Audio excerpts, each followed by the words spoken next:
اعوذ باللہ من الشیطان الرجیم بسم اللہ الرحمن الرحیم حاضرین اکرام السلام علیکم ورحمۃ اللہ وبرکاتہ۔ رسول خدا ارشاد فرماتے ہیں کہ نماز کو اول وقت میں بجا لانا خداوند متعال کے نزدیک بہترین عمل ہے۔ آئیے اس کو ایک مثال سے کو واضح کر دیں۔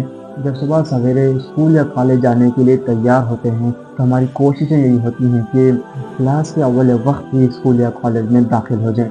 جب ظہر کا وقت آتا ہے، جب اسکول یا کالج سے واپسی ہوتی ہے گھر کی طرف، تو ہماری کوششیں یہ ہوتی ہیں کہ اول وقت ہی گھر میں پہنچ جائیں، کیونکہ ماں انتظار میں نہ رہے اور ماں پریشان نہ رہے۔ اسی طرح جب مسجد سے اذان کی آوازیں ہماری کانوں تک پہنچتی ہیں تو وہ اذانیں ہمیں اول وقت میں نماز پڑھنے کی دعوت دیتی ہے۔